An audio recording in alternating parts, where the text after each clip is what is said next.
Okay, so thanks everyone for coming. This is my session, and this session is about a real experience that I had uh, on how helping developers to selfly deploy their applications.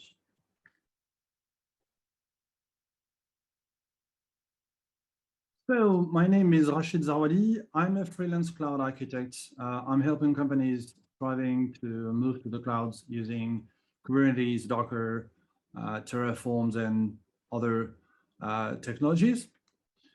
Aside of that, I'm running different communities in my city, especially organizing events around Docker, CNCF, and from time to time, especially here, I speak at conferences, sharing my experience, and organizing workshops to help people tighten their skills in security, infrastructure as code, container, and so on and so forth. So here's Mike. Let's call him Mike for now. He's one of my client developers that I met a few months ago. He was freshly recruited. He had a very short timeline to work on his project, had barely, let's say, almost no skills in Docker and Kubernetes. And he was used to simply build his application on his laptop, pushing into the registry, and then just deploying manually. And that's where I came, actually. I just came here and I had two different missions. The first was to audit the platform in the app, just to make sure that we have everything aligned regarding best practices, regarding security, and all the good stuff that we should follow when we want to move our application to the cloud. But I had another step in the mission, which I will discuss briefly. And when I met Mike, we just started thinking about how can I help in his mission, succeeding in his project without having any issue or security problems with that. So I did the audit. I've gone through all the platform and I stumbled upon quite a few issues, let's call them like that, a lot, like really a lot.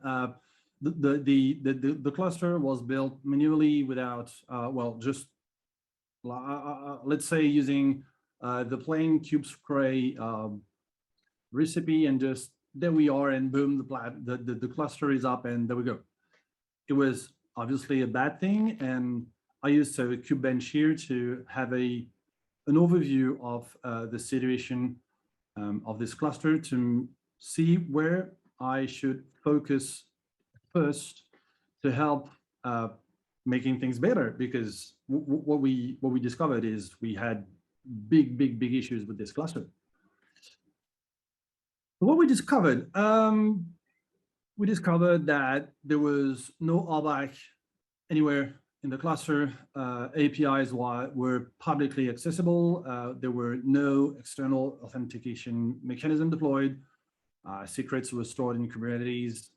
We found that we could easily, by grabbing the kubeconfig file, get access to the cluster, manage the cluster, deploy applications, deploy pods, privileged pods, go through the nodes, and we could almost, let's say, break everything. What frightened me at the time is I've also discovered some very bad thing, let's call it that way, in a way that I found a MySQL server opened publicly on the internet using HTTP 80 port with a root password that I have, let's say, brute forced in 30 minutes, as far as I remember, something like that. So we had quite an issue here. Mike was stressed, just had to deploy his application. The platform was clearly badly built, without any concerns around security, without any concerns around best practices. And we had this MySQL instances with production database that would be way too easily accessed. So that's the first step. We did a summarize. Let's say we summarized everything to see how we can fix it up. And we start by fixing step by step. First step was rebuild the whole cluster, rebuild everything. We moved from this manually built cluster to an AKS cluster. We filtered APIs from these the Kubernetes API servers. We enabled RBAC. We enabled Azure AD authorization model so that each and any developers that needs to have access to the cluster will have to be authenticated first. And we also make sure that nobody except, let's say, the developers from this project team will have access to the cluster. With a lot of other things, we moved pieces and pieces here and there. We moved the database to a managed service, which was at first a single stateless pod before production database. Remind that. We update all the YAMLs to make sure that no application deployed could have escalation privileges using a non-privileged user and so on and so forth. We clearly rebuild everything from the ground up aside to make sure that this cluster is a right basis. But we forgot about Mike, and Mike was on his project a little bit stressed because he's seen us working here and there, rebuilding things and rebuilding the cluster and blah, blah, blah. So we just take a few times with him, explaining how we can help him, giving him new tools that will help him to make sure that the application that he built is secure and how to make sure that the application is built. The first thing that we did is we showed him how to use Docker scan, which allows him to see that, that's what we see in the screenshot, like a kind of badly and non-production stable WordPress images because we found vulnerabilities. We also gave him a little command line which uses VP scan, which is a tool that finds vulnerabilities in WordPress. And we find other stuff here. We found that there are plugins that are not up to date, that had some bad vulnerabilities. And we help him to understand how he can make sure that the image he builds was from him and nobody else, and nobody could temper this image. So what we did is we explained, or I explained him actually, how to use Docker Trust. We explained how to generate his keys, sign his images, push these images so that he could make sure that his images are his own and nobody could temper them, modify them, and then try to push them in production. Once we did that, we got a new mic. I find someone else who was happier. He learned a lot of new things. He learned how to make things better. He learned how to make sure that his application is secure, how to push it correctly with only 2 days. In 2 days, we took Mike. I took Mike with him, and what we built together is a brand new stuff, brand new platform, a brand new tooling that helped him make his application secure. Only 2 days, which is not that much. And we pushed a little bit further because Mike was happy, but we found that we had a long road to go, like really, really, really long road to go. We just fixed things, make sure a little bit better, help Mike building safe application, but we know that we have to work harder on the cluster, making sure that when the application is built and pushed, we just want to make sure that the application has the right life cycle. We have the ability to check vulnerabilities in the application, signature, and so on and so forth. And we pushed a little bit further on another step in this project, and that's where I came back on this project. What happened next? We worked on the cluster, and we just make sure that we had the ability to block unsigned and insecure images.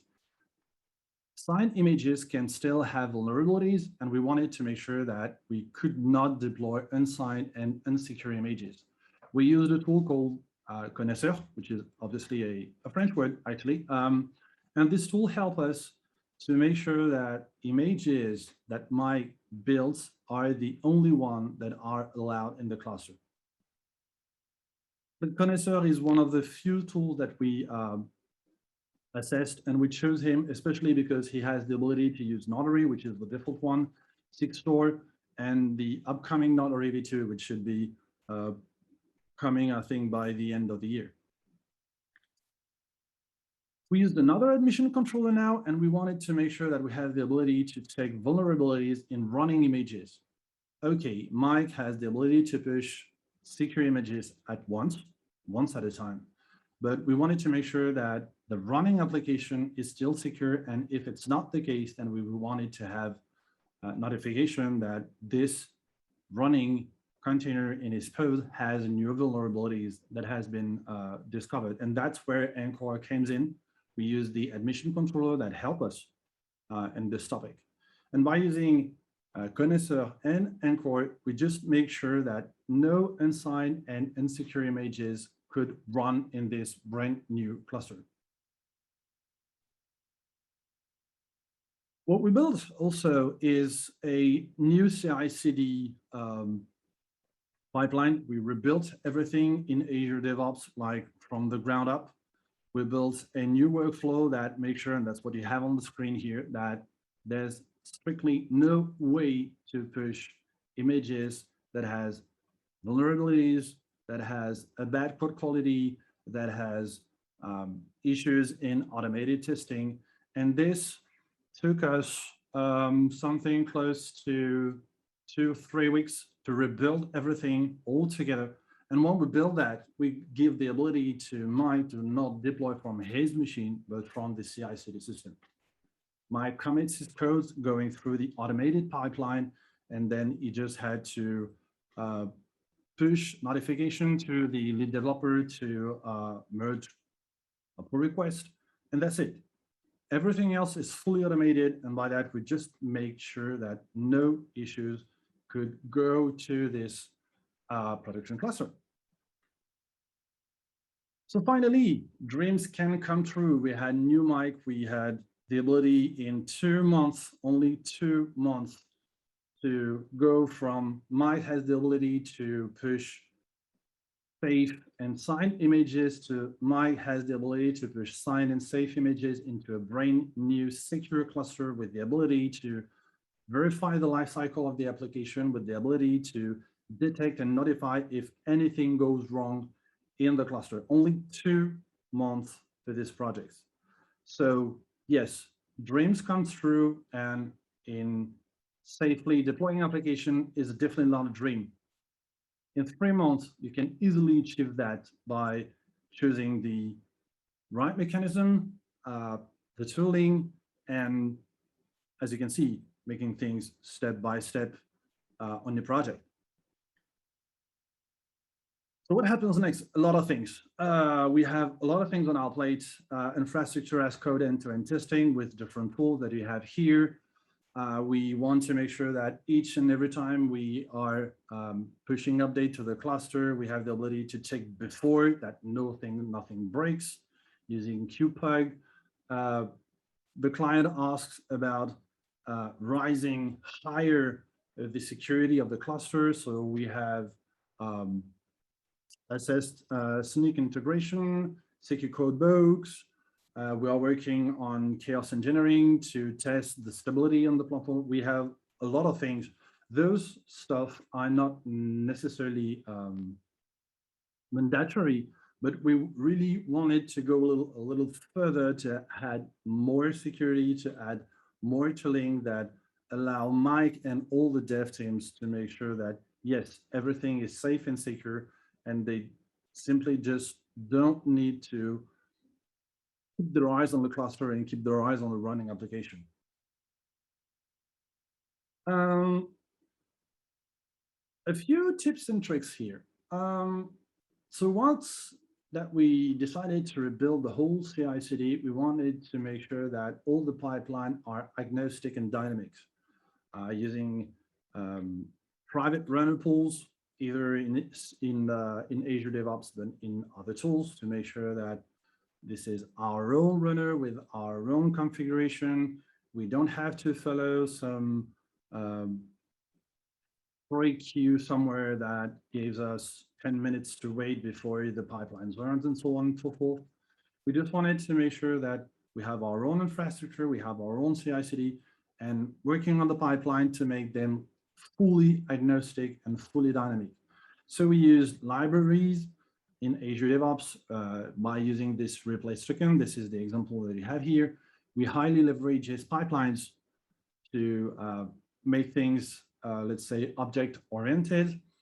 And we also use condition and loops to rise this dynamic space. What you have here is a few examples that we used in the projects that allow us to build this new CI/CD system and make sure that these pipelines can be easily, let's say, copy-paste in another project and just build the shiny new application, push it into the brand new cluster with the same security level.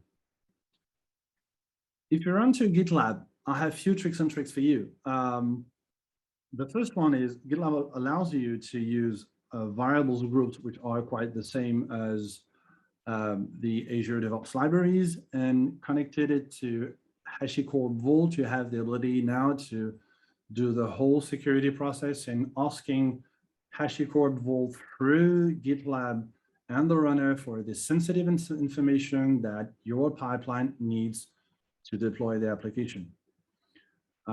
If you want to make sure that your pipelines are more dynamic, you can use included extends features.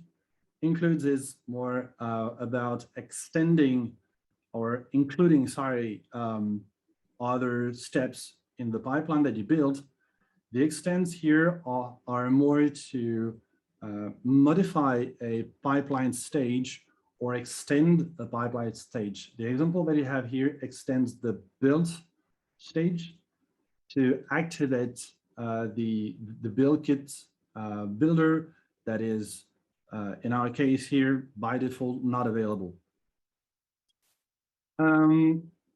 Speaking about GitLab CI, there's a none that much, let's say, features that is available is what I call dynamic generator, or the real name is dynamic child pipeline. So the ability to use GitLab to use steps to generate pipelines that will be used afterwards. The example that you have here is used to create a dynamic compose file to build new images, and this dynamic compose files is used in the compose build stage by leveraging the new YAML. There's a lot of things that you can do in either Azure DevOps and GitLab. The main points here is work to make sure that your pipeline are easily reusable, are object-oriented, and that you can easily leverage them through whatever the projects that you need without having to update them to modify the pipeline. The lesser you need to update and modify the pipeline, the better your CI/CD system will work. We're all humans. I make mistakes. You make mistakes.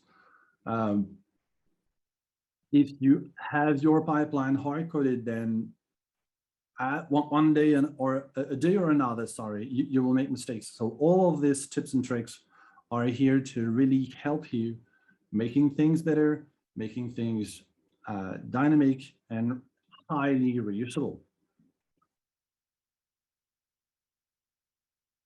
Different tips and tricks here, more about the cluster itself.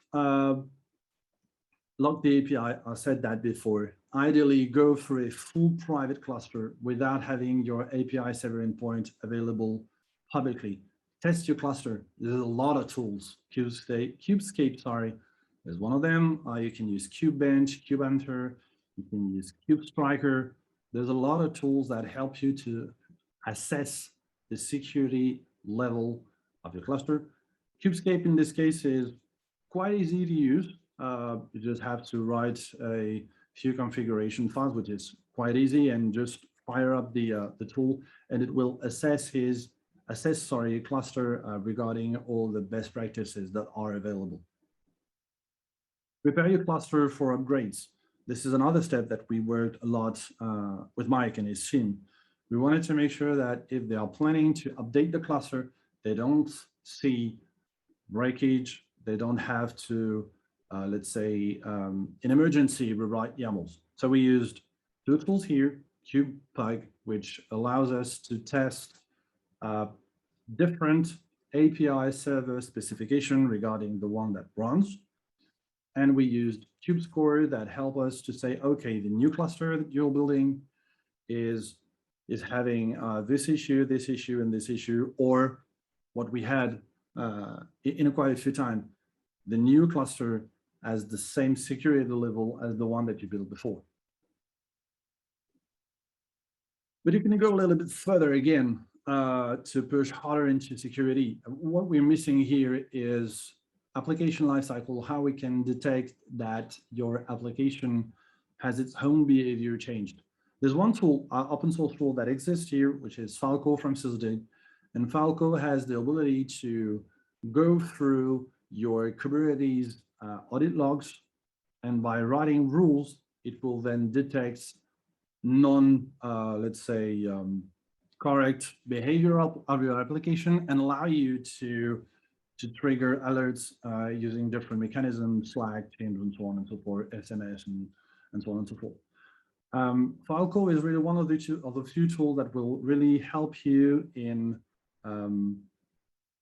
analyzing your application throughout its life cycle, day to day, to make sure that it always runs the way that you build it at first and nobody had found a backdoor to modify the application. There's a lot of things that you can do with Falco. I won't go through them here. I have another talk in another conferences that go through this behavior analysis topic. But just keep in mind that Falco is one of the tools that you have to go through if you want to make sure that your application is still behaving the way you build it.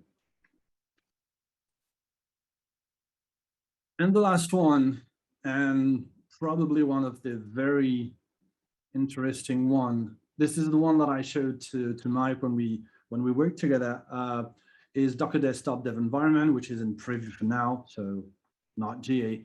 And this allows Mike to create a development environment that he shared throughout all the teams. Everybody in the team had the same environment using Docker Desktop, directly connected to the Visual Studio Code in this case. They don't have to build anything. They don't have to modify anything. They just had to pull the dev environment that we built with Mike, and that's it. There are different things that you can do outside of Docker Desktop, indeed. But honestly, this feature is really interesting. And if you never had the occasion to go through it, I would highly advise you to go through testing the dev environment. And I think you will be, how can I say, pleased about it.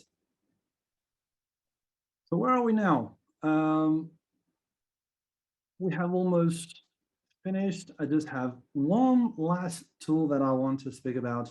And this is a tool that I've discovered not that long ago. This is an incubator project from OWASP, which is the name Secure Codebox. This is something that we have assessed in the project I've been working with Mike. And as you can see, this project is very interesting for me because it builds most of the tools that I was using with Mike during the project. KubeEnter, Privy, VPScan, KubeEdit, all of these tools are built into this project. This project is built using an operator. And by using all this scanner, you have the ability to take your application, all the application that runs, and using all those scanners, you can then make sure that your application is secure, your Kubernetes cluster isn't having any vulnerabilities or misconfiguration, images are secure, you don't have any issue with, in my case, the WordPress project that I've been working on. This is not fully production ready, but again, as I said before, I would highly advise you to have a look on this project. It is very interesting, and to be completely honest with you, we might put it in production on a later date with Mike. So that's it for this story. It was quite fast. I had a lot of things to speak about. I had a lot of things to share, and there's way more to share here. If you have any questions, then please rise them up, and I'll make sure to answer them the best I can.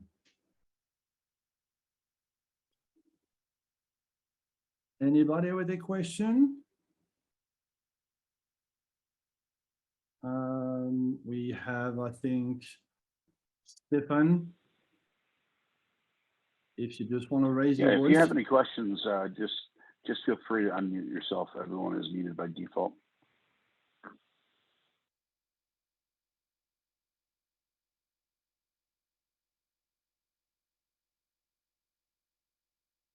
Any questions, anybody? I have one for you. How many Caspers that you found in the slides? Have you seen them? And if you've seen them, how many have you found? For those who saw those very little shiny Caspers somewhere in the slide, please count them up and see if you found them. David, have you found some perhaps?